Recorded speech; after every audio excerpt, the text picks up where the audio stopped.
नमस्कार। एक बार फिर से आप सभी का स्वागत है हिंदी साहित्य के आज की कड़ी में। हम लोग पढ़ रहे हैं आपका बंटी।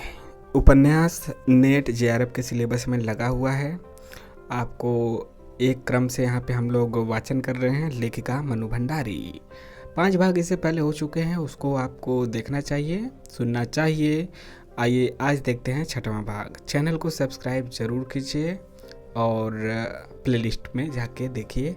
आपको बेहतरीन से बेहतरीन और अन्य गद्य विधाओं के भी वीडियो वहाँ पे मिलेंगे। यानी कि प्लेलिस्ट देखिए, खुद ही पता चल जाएगा कि वहाँ पे अन्य गद्य विधाएँ हैं, उपन्यास है, कहानी है, निबंध है, और उपन्यास तो है ही जो चल रहा है। तो पिछले जो हमने देखा था पिछली कड़ी में, यानी 5वें भाग में, यहाँ तक देखा था जब कल इसने कह दिया था कि दलिया अब इसे अच्छा नहीं लगता, तुमने फिर क्यों दलिया बनाया फूफी? तुम इसका इतना भी ख्याल नहीं रख सकती? अब देखते हैं आगे। मत इतना सिर चढ़ाओ बहू जी, हम अभी से कह देते हैं, नहीं फिर आप ही दुखी होंगी। तुम गई हो तब से ऐसी ही गंदी गंदी बातें कर रही है, और भी बहुत गंदी गंदी बातें। मम्मी ने उसके आंसू पोंछे तो आने के बाद पहली बार उसने भरपूर नज़र से मम्मी को देखा, और उसकी रोई रोई आंखें मम्मी के चेहरे पर कैसे चिपक गईं। तभी ख्याल आया मम्मी थाना कचहरी से लौटी हैं, वहाँ मम्मी के साथ क्या हुआ, और ख़राब काम करने पर भी प्यार करने वाली मम्मी के लिए उसके मन में ढेर सारा प्यार भर गया। लगता है मम्मी बहुत परेशान है, शायद दुखी भी हैं। मम्मी बाथरूम में गई तो वह कमरे में आ गया। पलंग पर फैला हुआ मैक्रोनो उसने जल्दी से समेटा और सोफे के पीछे छिपा दिया। अब वह मम्मी को बिल्कुल भी दुखी नहीं करेगा। मम्मी शायद सिर में भी पानी डालकर आई हैं। उन्होंने जूड़ा खोला और गीले बालों की एक ढीली सी चोटी बना ली। बंटी छिपी छिपी नज़रों से देख रहा है उनका चेहरा, उनके हाव भाव, उनका हर काम। अपने हिसाब से सब कुछ समझने की कोशिश कर रहा है। बाहर गर्मी बहुत तेज़ थी, माथे में जैसे गर्मी चढ़ गई। मम्मी ने कहा और पलंग पर सीधे लेटकर बाह आंखों पर रख ली। मम्मी का आधे से ज़्यादा चेहरा ढक गया। मम्मी शायद नहीं चाहती कि बंटी उनका चेहरा देखे। कल ही तो कितनी उदास है मम्मी, कल से ही तो कितनी उदास है मम्मी। और मम्मी की उदासी से बंटी खुद भीतर ही भीतर कहीं बड़ा उदास और दुखी हो आया है। क्या करे मम्मी के लिए? वह सारे घर में एक चक्कर लगाया पर कुछ भी तो समझ में नहीं आया। लौटकर फिर कमरे में आया, मम्मी वैसी ही लेटी है। दबे पाँव उसने सोफे के पीछे से पापा का दिया सामान निकाला और धीरे से अलमारी खोलकर उसमें बंद कर दिया। देख रहे हैं आप बच्चे की मनोदशा को। एकाएक ख्याल आया मम्मी के लिए शिकंजी बनाकर ले आए। वह दौड़ा दौड़ा गया। नहीं, फूफी से वह बिल्कुल बात नहीं करेगा। उस पर सवेरे से भूत चढ़ा हुआ है। अपने हाथ से शिकंजी बना लेगा। जाने कैसे फुर्ती आ गई उसके हाथों में। स्टूल पर चढ़कर चीनी उतारी, नींबू काटा, थर्मस में से बर्फ़ निकाली। फूफी कैसे देख रही है उसकी तरफ। बोले तो सही अब कुछ। मम्मी सारा मिठास घोलकर उसने धीरे धीरे से पुकारा। मम्मी चुप। क्या सो गई? नहीं, शायद रो रही है। वह गौर से देखने लगा, कहीं से बदन थिरक रहा है, पर नहीं, मम्मी एकदम निस्पंद लेटी थी। मम्मी यह शिकंजी लो, मैं बनाकर लाया हूँ। और उसने एक हाथ से खींचकर उनका हाथ हटा दिया। बंद आंखें और ऐसा कातर चेहरा कि बंटी भीतर तक पिघल गया। क्या हो गया मम्मी को? मम्मी शिकंजी पियो ना, बड़े अनुरोध भरे स्वर में उसने कहा, पर अंत तक आते आते उसका अपना स्वर जैसे बिखर गया। मम्मी उठी, उसके हाथ से गिलास लेकर बोली, तू बना कर लाया है शिकंजी मम्मी के लिए, मेरा राजा बेटा? और बंटी को इस तरह एकटक देखने लगी कि उनकी आंखों में पानी छलछला आया। उन्होंने एक घूंट में गिलास खाली करके नीचे सरका दिया और बंटी को अपने पास खींचकर दोनों गालों पर एक एक किस्सू दिया। बंटी जैसे निहाल हो गया। मन हुआ वह भी मम्मी के गले में बाहें डालकर खूब प्यार करे। अब मम्मी ज़रूर उसे अपने पास लिटाएंगी और सारी बातें बताएंगी। जो बच्चा माथे में गर्मी चढ़ जाने पर अपने हाथ से शिकंजी बनाकर ला सकता है, वह मम्मी की और बात नहीं समझ सकता। पर मम्मी ने इतना ही कहा, जो भी तुझे पसंद हो फूफी से कहकर बनवा लेना और खा ले बेटा, मैं थोड़ा सोऊंगी। मम्मी लेट गई और बंटी वहीं खड़ा रह गया, अपमानित सा, उपेक्षित सा। मम्मी उसे बताती क्यों नहीं कि क्या हुआ। दोपहर में बारिश हुई थी और नहाया धोया लान बड़ा ताज़ा ताज़ा लग रहा था। आज क्यारियों को सींचने की ज़रूरत नहीं है। बंटी माली के साथ साथ पौधों के पास उगाई घास को उखाड़ उखाड़ कर फेंक रहा है। लान के एक सिरे पर बैठी मम्मी को रह रह कर देख लेता है। जब से मम्मी जागी है वह उन्हीं के इर्द गिर्द घूम रहा है, इस उम्मीद में कि शायद मम्मी कभी उसे बुला ही ले, या कि शायद उन्हें कभी उसकी ज़रूरत ही पड़ जाए। वह आज टीटू के यहाँ भी नहीं गया, न टीटू को ही यहाँ बुलाया होगा। टीटू समझदार, पर क्या वह यह समझ सकता है कि आज का दिन हल्ला गुल्ला करने वाला नहीं है? यह तो केवल बंटी ही समझता है कि उसके घर में कुछ बड़ी बात है। मम्मी बहुत उदास है, इसलिए उसे भी उदास रहना चाहिए। आज क्या खेल कूद हो सकता है यहाँ? घास उखाड़ते उखाड़ते हुए दोनों मम्मी के पास आ पहुंची। उसी कोने में बंटी ने कुछ दिनों पहले आम की गुठलियां बोई थी, जो अब एक दो बारिश के बाद छोटे से पौधे के रूप में फुट आई थी। बंटी रोज उन्हें देखता और प्रसन्न होता। आज उनमें और दो चार नई पत्तियां फूटी हुई हैं। बंटी ने बड़े दुलार से ताबई रंग की उन कोपलों का छुआ, नरम नरम मुलायम मुलायम, फिर सारी पत्तियों को गिना। माली दादा, अच्छा बताओ तो कितने दिनों में वह पौधा बन जाएगा, बड़ा पेड़ जिसमें आम लगने लगे। माली ने अपना झुर्रियों वाला चेहरा ऊपर को उठाया, फिर अपने गिज गिजी से आंखों को मिचमिचाते हुए बोला, हमारे बंटी भैया बच्चों हमारे बंटी भैया बच्चे तो उनका पौधा भी बच्चा। बंटी भैया जब जवान होंगे तो पौधा भी बड़ा हो जाएगा, पेड़ हो जाएगा। फिर बंटी भैया का ब्याह होगा, बहुरिया आएगी, बाल बच्चे होंगे तो पेड़ में भी बौर फूटेगा, कोयल कूकेगी, आम लटकेंगे।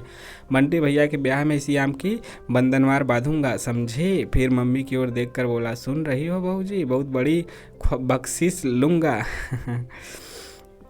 फिर मम्मी की ओर देखकर बोला, सुन रही बहू जी, बहुत बड़ी बख्शिश लूँगा बंटी भैया के ब्याह में। आशीर्वाद दीजिए कि आपको यह बूढ़ा माली जिंदा रह जाए तब तक आपका। धत बेकार की बातें करते हो। बंटी झेप गया। फिर उसने झिपी नज़रों से मम्मी की ओर देखा। एक बड़ी फीकी पर मोहम सी मनमोहक सी मुस्कान मम्मी के चेहरे पर लिपटी हुई थी। तो क्या माली की बात से मम्मी खुश हुई? बताओ ना कब होगा यह पेड़? बताया तो अब तुम नहीं मानते तो बहू जी से पूछ लो। आखिर क्या हिसाब करके माली हाथ झाड़कर खड़ा हो गया। आप ही बताओ बहू जी, आम का पौधा बंटी भैया के साथ ही जवान नहीं होगा? मैं क्या झूठ कहता हूँ? तुम बताओ मम्मी। और वह मम्मी की कुर्सी के हत्थे पर जा बैठा। यह बात ही शायद मम्मी और उसके बीच सेतु बन जाए। वह मम्मी से बोलना चाहता है कुछ भी, किसी भी विषय पर। मम्मी जो भी कहे वह सुनेगा, पर मम्मी कहे तो। आम के पेड़ को बहुत साल लगते हैं बेटे, शायद 10 साल। बाप रे, 10 साल! बहुत ही जल्दी। दूसरी बात नहीं पूछेगा तो मम्मी चुप हो जाएंगी और उसे जैसे कोई बात ही समझ में नहीं आ रही। बिना ज़रूरत के तो सैकड़ों बात दिमाग में आएंगी, और इस समय। अच्छा मम्मी, कुछ कहानियों में ऐसे पेड़ होते हैं ना जिनमें चांदी की पत्तियां होती हैं, सोने के फल, और फलों के अंदर मोतियों के दाने निकलते हैं। ऐसे पेड़ हम नहीं उगा सकते? नहीं रे, वे सब तो कहानियों की बातें होती हैं।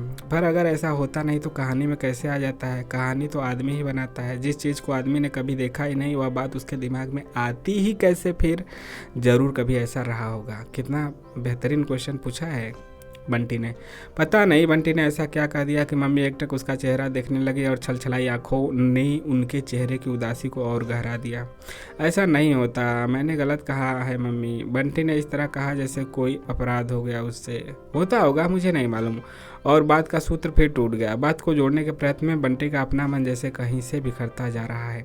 रात को हाथ मुंह धोकर, नाइट सूट पहनकर, बिना एक बार भी नहीं किए दूध पीकर एकदम राजा बेटा बना हुआ मम्मी के पास आया। लेकिन मम्मी ने फिर भी उसे अपने पास सोने के लिए नहीं कहा। थोड़ी देर वह इस प्रतीक्षा में खड़ा रहा, फिर बिना कहे वह मम्मी के पलंग पर बगल में लेट गया। मन हुआ मम्मी के तिल पर धीरे धीरे अंगुली फेरे, उनके गले में बाहें डाल दे, पर आज जैसे उसके कुछ भी करते नहीं बन रहा था।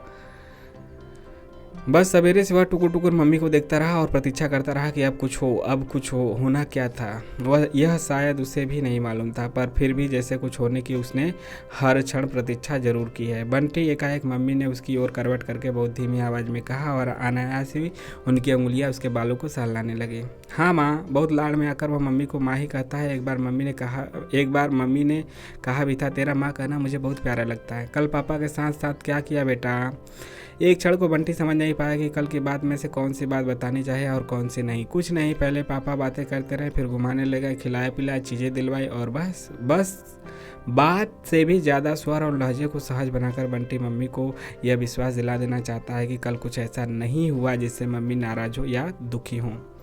जब बाहर से लौटकर वापस आए और देखा कि चपरासी वापस चला गया है, तो मैंने पापा से कह दिया कि मैं यहाँ बिल्कुल नहीं रहूँगा, घर ही जाऊँगा मम्मी के पास। रात में मैं मम्मी के बिना नहीं रह सकता। और इतना कहकर बंटी ने बाह मम्मी के गले में डाल दी। क्या क्या बातें करते रहे तुमसे? बहुत सारी, पढ़ाई की, खेलकूद की, दोस्ती की, कलकत्ता के। फिर एकाएक जैसे कुछ याद आ गया हो, इस तरह बोला, पता है मम्मी, पापा कह रहे थे।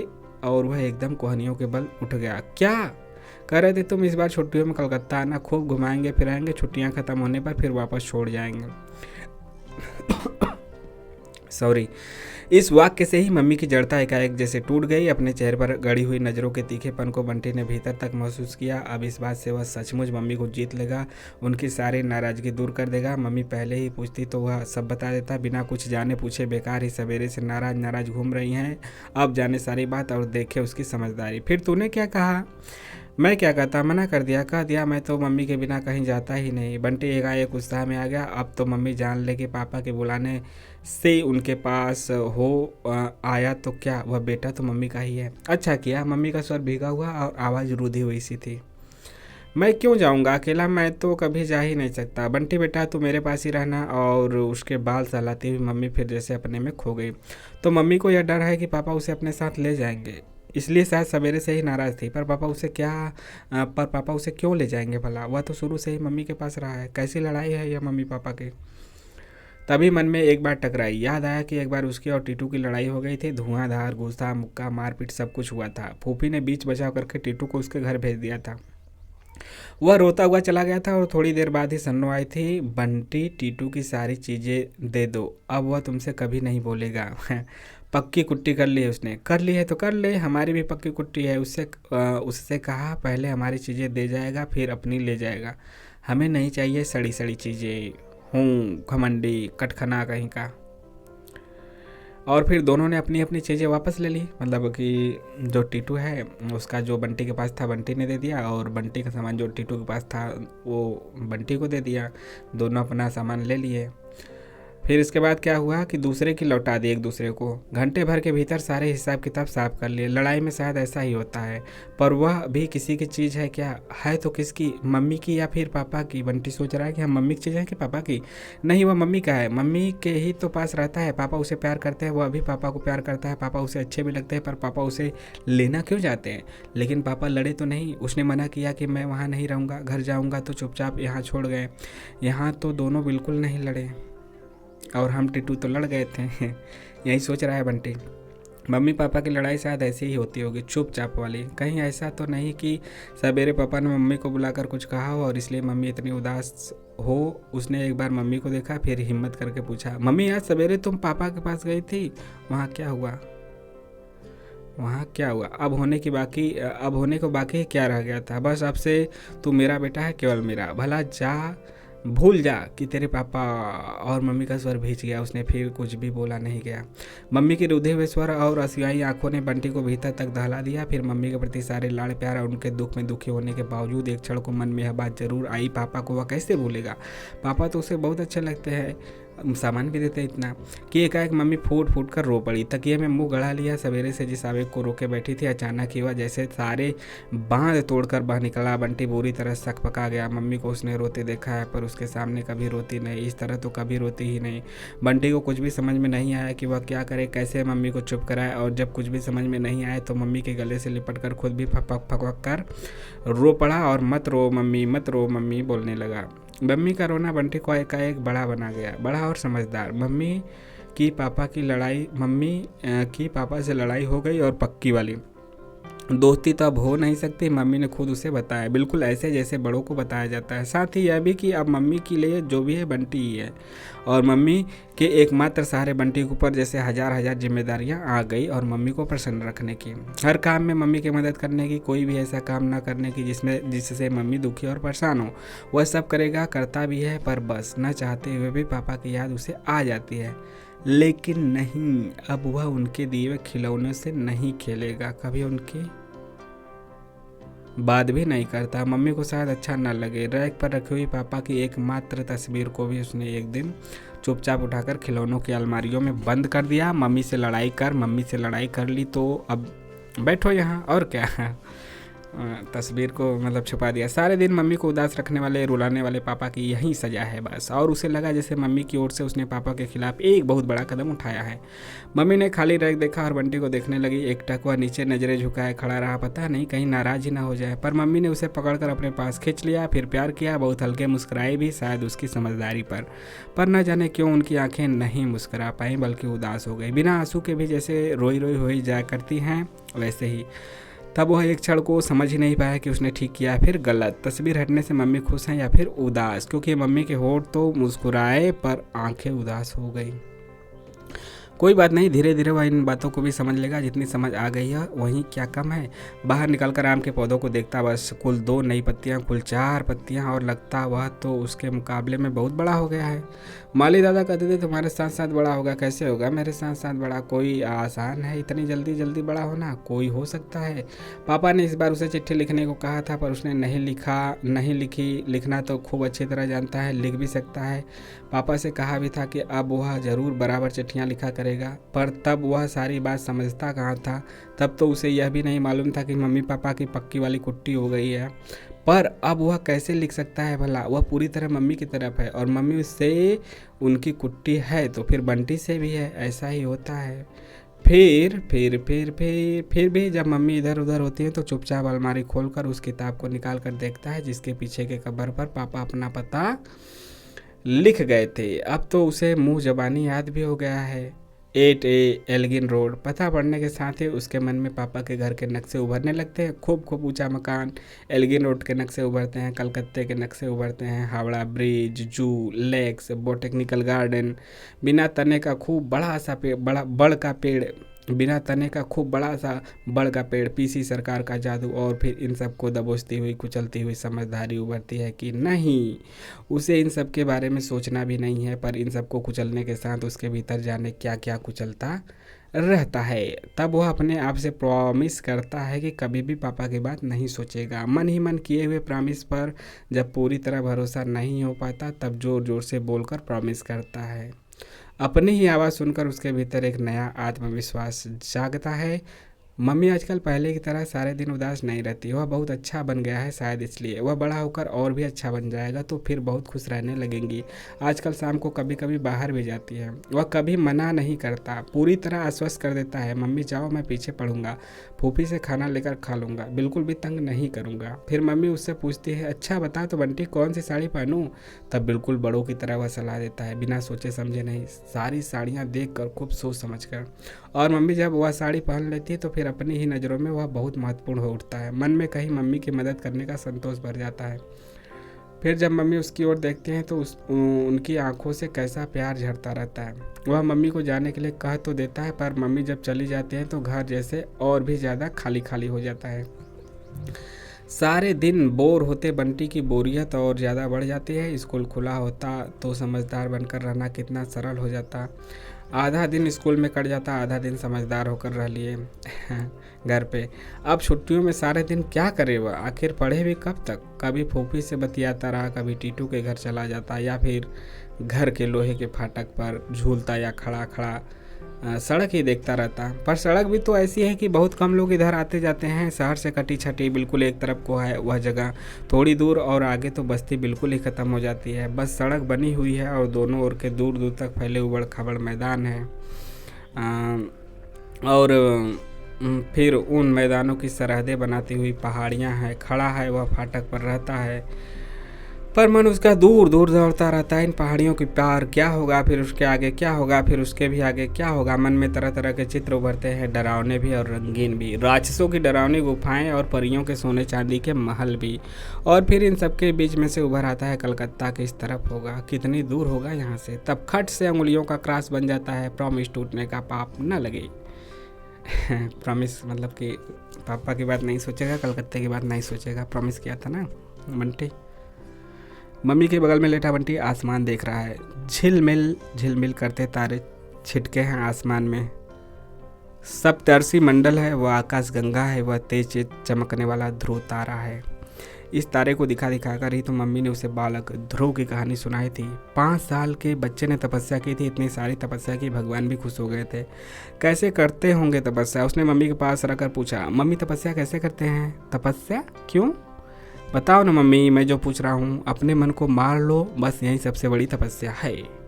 अपने मन को मार लो, बस यही सबसे बड़ी तपस्या है, मम्मी ने जैसे टालने के लिए कह दिया। तो आज की कड़ी यहीं पे करते हैं समाप्त, 6वीं कड़ी। आपको कैसा लगा ज़रूर कमेंट के माध्यम से बताइए, और वीडियो को प्लेलिस्ट में जाके एक क्रम से देख सकते हैं। बाकी चैनल को सब्सक्राइब भी करते रहिए। आज इतना ही, आपका दिन शुभ हो। जय हिंद, जय भारत।